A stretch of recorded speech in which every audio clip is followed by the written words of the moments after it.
Very good morning. Take down this problem.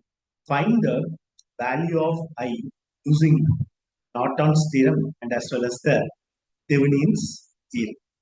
Take down this circuit. Actually, in this circuit, we are having four loops. So here, one current source is there. So here, in the problem itself, they have given the current direction here. So if the current direction here, so this might be the load point. That means RL, load resistance will be this one. Okay? So here I marked as A and B. So after this, another one loop is there. Here 3 ohms, 2 ohms. Again, here one loop is there. Here one loop is there. So uh, there are four loops are there. So if this current source is not there, then this problem is very simple. So here the current source also here supplying, and here the voltage source also supplying here. So this problem is a little bit difficult and not that much difficult, little bit difficult. The thing is that so you need to choose the correct theorem to solve correct um, uh, findings to solve this particular problem. Correct theorem. So I'm doing first. I need to solve by using the Norton's theorem. Norton's theorem here you see four loops and one current source and one voltage sources. Okay, so here for one current source is there and another one voltage source is there. So simply by solving by using the superposition theorem to find out the current in all loops. So after that, then we can find out what is the I naught. So here we need to find out what is the short circuit current. So we need to remove this and we need to short and we need to find out the short circuit current. That is nothing but a Norton's current.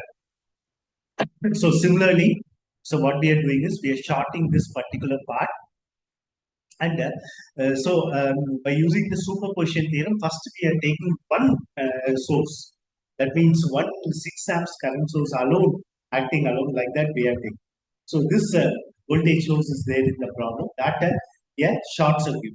So what I'm doing is here I'm short circuiting. So I think I'm just considering like only one current source is acting. Okay, so if this is shorted, this short circuit current find out, and this voltage source also here I'm shorting the voltage source and open circuiting the current source. Say for example, this is shorted. Okay, so only one current source alone is active. So only one current source is active. By seeing the circuit itself clearly, you can tell what is the current flowing this particular point here. That is I dash. So this current only will flow here. Okay, this circuit have no value. Okay, because here it is shorted. So simply current flows in the low resistance path. The low resistance path is this only. So current flow here is the same current flow. So I dash. So I'm taking I dash to the 6 amps. Now what I'm considering is I'm taking the only 18 voltage source alone. 18 voltage sources alone. So here this current source I am open circuit. Here I need to find out what is the IN. So here 18 voltage source is there. So here the current from this loop is I1. Here the current from this loop is I2. Here the current from this loop is I3. So the simple thing to solve this particular current flowing this particular is I1, I2, and I3 by using the loop analysis or mission. So I am considering this as I1 and consider this as I2 and consider this as I3. So applying the KVL in the loop 1 is the loop 1. So 3 into minus 3. So I am considering this as top. So minus 3 into I1. Next minus 3 into I1 minus I3. Okay. And again here is again it is a drop only. So drop is minus. So minus 18 is equal to 0. So here all minus is there. So that I am changing it to positive. Okay. So if you simplify this, I am getting the 6 I1 plus 0 I2 minus 3 I1 is equal to minus 8. So take this as equation number 1. Next, applying the KVL in loop 2. So loop 2 also. So here this is race. Raise means raise is positive. Raise is positive 18. So 18 next is minus. Minus drop. So the resistance we are considering as drop. So drop is minus. So minus 2 into I2 minus I3. Next is minus I2 is equal to 0. Like that we are taking. So here minus I2. So 18 minus, so here minus I2 I2. Next is plus 2 I3. Next is minus I2 is equal to 0. So simplifying again, we will get as minus 3 I2 plus 2 I3 is equal to minus 18. So again, so we are adding I1 also here because then only you can easily solve the algebraic equation. So here 0 I1, then I am considering this as positive, so plus 3 I2 minus 2 I3 is equal to 18. That we are taking as equation number 2. So similarly, applying the KVL in the loop number 3. Loop number 3. So here minus 3. So here we are considering minus 3 into I3 minus I1. So again minus 2 into I3 minus I. Okay. So equal to 0. So simplifying we'll get as 3 I3 minus 3 I1 plus 2 I3 minus 2 I2 is equal to 0. So again, by changing the notation, taking the simplifying this, so minus 3 I1 minus 2 I2 plus 5 I3 is equal to 0. Take this as equation number 3. Solving this three algebraic equation, then we'll get the I1 value as minus 2.30 amperes, I2 is 6.92 amperes, I3 is 1.38 amperes. So here we need to find out in this loop, we need to find out what is IN. So IN is nothing but I3 because the current is flowing like this. No? So IN is nothing but I3. So IN is nothing but I3 plus that is 6 amperes. So here you see this 6 amperes also acting here. No? So this 6 amperes here we are taking. So IN is equal to 6 plus 1.38. 6 plus 1.38. So here we can calculate IN is equal to 7.38 amperes. Okay. So 7.38 amperes is the IN because I3 is 1.38. But again, here one more current source is also there. This is superposition data. But actually, in the by the problem, here one more current source also coming like this. So here one I, here also one current is adding. So here 6 plus, here I we calculate as 1.3. So IN, Norton's current is 7.38 amperes. Now we found out Norton's current. Now we need to find out what is R. That is R Norton to find out. Or otherwise R Thevenin. So R Norton and R Thevenin is same. So for finding out the Norton's that, resistance, what we need to do is we need to open circuit the current source and short circuit the voltage source. And here load point also here we are open. And here we need to find out what is the RAB. So that's what we did here. So here this current source we open circuited, this load point also open circuited, and voltage source we short circuit. And here we need to find out what is the RNR or TH. So for finding out this RN here, you see this 3 ohms and 3 ohms are in parallel, and 2 ohms and 1 ohms are in parallel. So this same resistance are in parallel means just divided by 2. So 3 divided by 2 is 1.5 ohms. So if this 2 ohms and 1 ohms are in parallel means so also 2 into 1 divided by 2 plus 1, that is 0.67 ohms.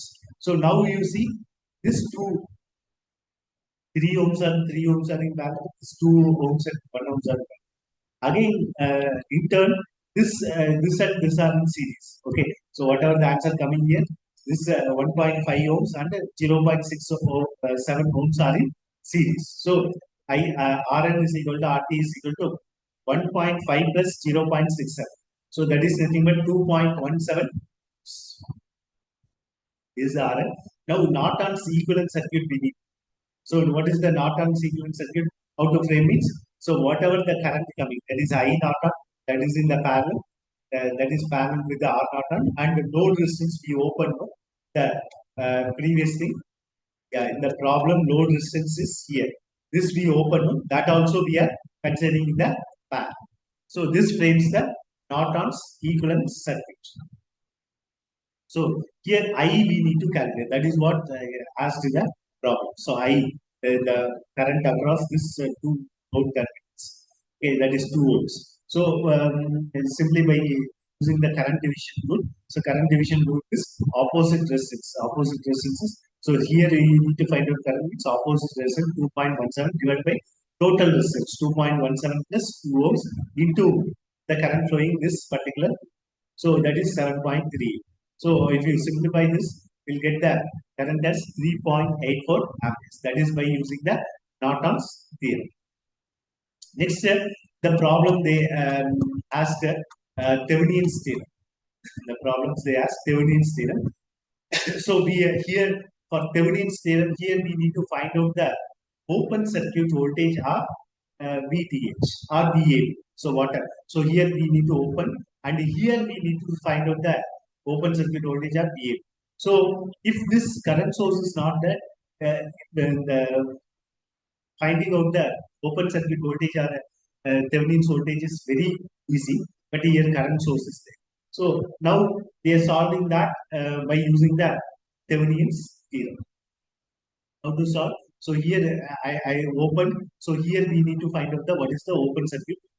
So very simple method to solve this voltages by using the nodal analysis. So nodal analysis by using the current law, Kirchhoff's current law. So at this I am marking as A point. This I am marking as B point. This I am marking as C point. So first applying the nodal analysis at the node A. So node A, if you apply, so here the current is 6 amperes is coming like this, and dividing into 2. Okay, 6 is equal to this I1 and as well as I2. So 6 is equal to I1 plus I2. So what is I1? So I1 is nothing but this particular point, the voltage at this particular point we are considering as VA. Okay, so VA. So here this is 18 volts because here the voltage is supplying. Here it is 18 volts. So I1 is nothing but VA minus 18 divided by 3. So VA minus 18 divided by 3. Okay. Next I2. This I2 is nothing but VA minus. So this potential we are considering 0 potential. So VA minus 0 divided by 3. Okay. So here again simplifying. So 18 is equal to taking out the this 6 into 3 becomes 18. So VA minus 18 plus VA is equal to 18.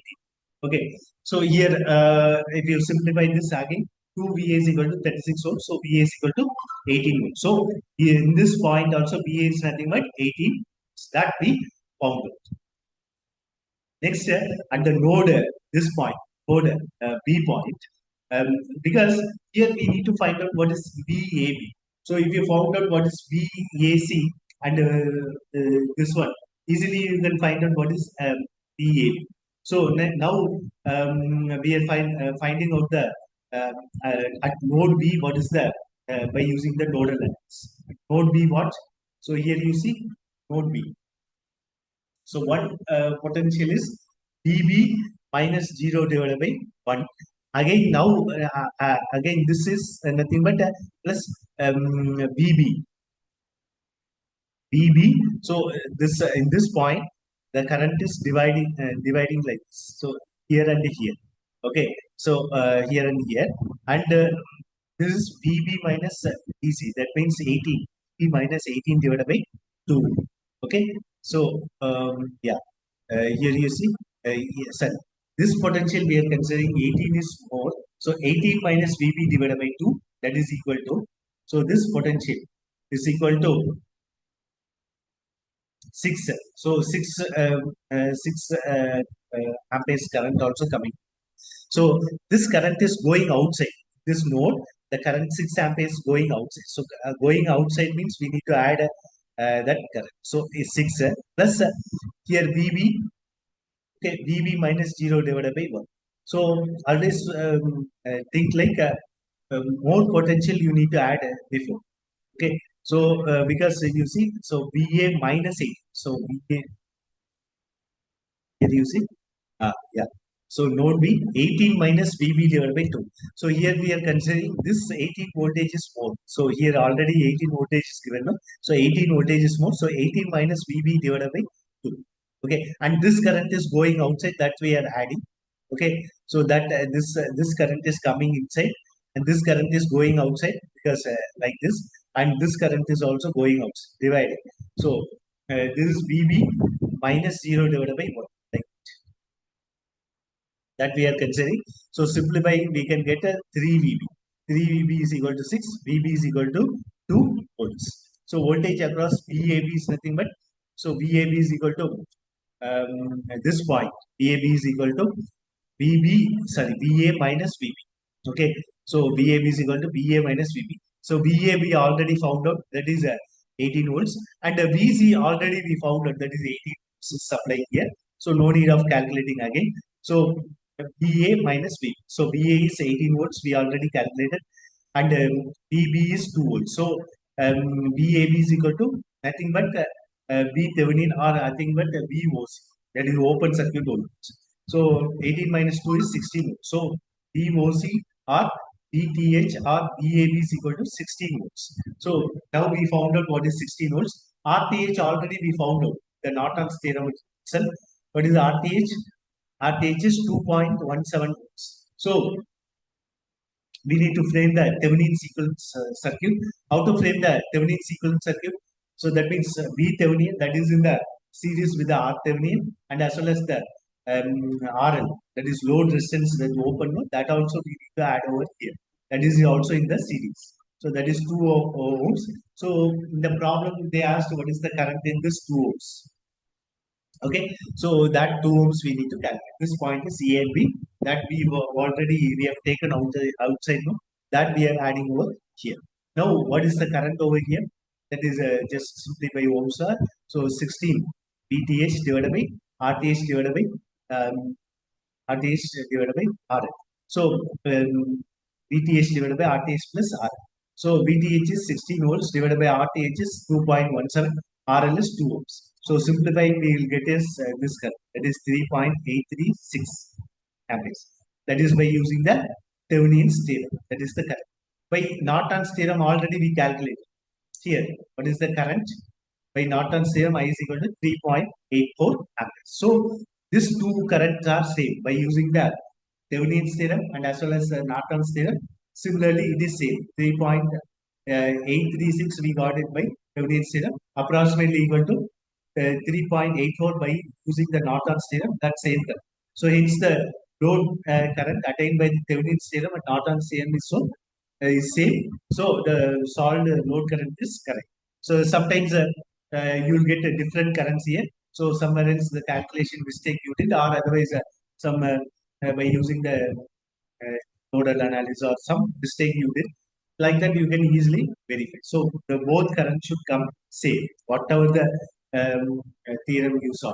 Okay, even in superposition theorem also, even so whatever the theorem you solve, this current should be same. Okay, so this is the easy way of verifying the answer. So this is the answer for this, that is current I is equal to 3.84 amperes. This is the answer for this circuit shown in the figure. Very simple problem. So why I did solve the Norton's theorem by using some loop analysis or something like that, because here what current source is applied. So simply what I did is I solved by using the superposition theorem. There I found out what is the current, short circuit current. Then easily I can see superposition theorem. By using the superposition theorem, what is the total current I calculated? Okay, so I dash and I dash, and from that we can easily find out the Norton's current. So we want only Norton's current and the Norton's equivalent circuit. So whatever the theorem you use, whatever the methodology you use, that is not out of this scope. Only we need to frame the Norton's equivalent circuit. From that we need to find out the what is the current. Like that we need to find. Okay, so either with any theorem you can solve and find out the answer for this particular problem. So little bit difficult problem. Why? Because here the current source is here. So based on that, you solve this problem. But it is very easy only. So little bit lengthy, but it is very easy. Okay. Thank you.